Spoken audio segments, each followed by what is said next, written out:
Even though high-quality CPR has been shown to increase survival, it only provides about 25 to 40% of normal blood flow to the heart and brain.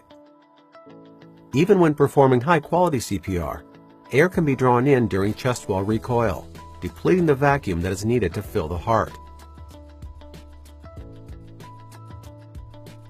During CPR, blood is circulated forward by two mechanisms: the cardiac pump mechanism and the thoracic pump mechanism.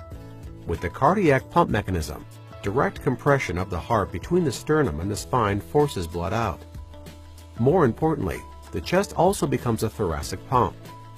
Chest compressions create a positive pressure that forces blood out of the heart and air out of the lungs. Compressions also cause a slight increase in intracranial pressure, which reduces cerebral perfusion.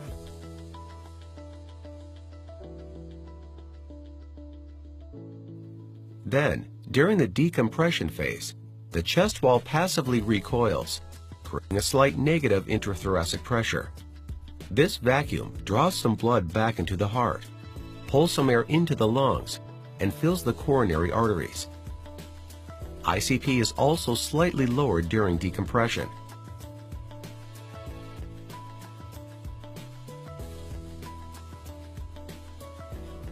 Chest compressions create a sequence of alternating positive and negative pressures that help to circulate blood.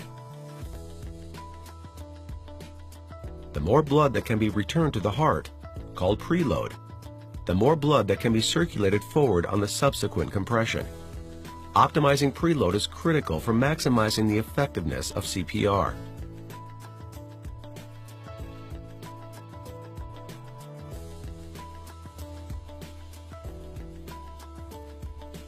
CPR alone does not maximize the amount of blood circulated, because just as the chest wall begins to recoil, air rushes in through the open airway and eliminates the vacuum that is needed to fill the heart.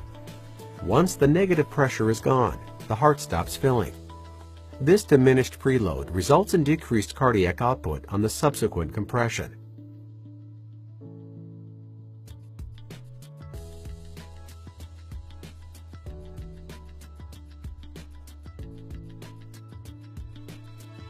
Studies also show that caregivers often make errors during the performance of CPR that compromise its effectiveness. For example, ventilating too often or with too much tidal volume causes excessive positive intrathoracic pressure that limits blood flow back to the heart and increases ICP. Compressing too slow fails to generate enough pressure within the circulatory system. Compressing too fast limits preload because the heart does not have enough time to fill with blood.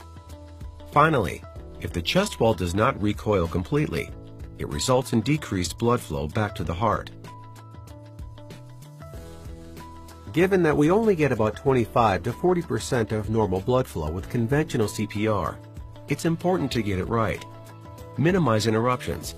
Provide proper chest compressions at a rate of 100 to 120 per minute, a depth of at least 2 inches, and allow complete chest wall recoil.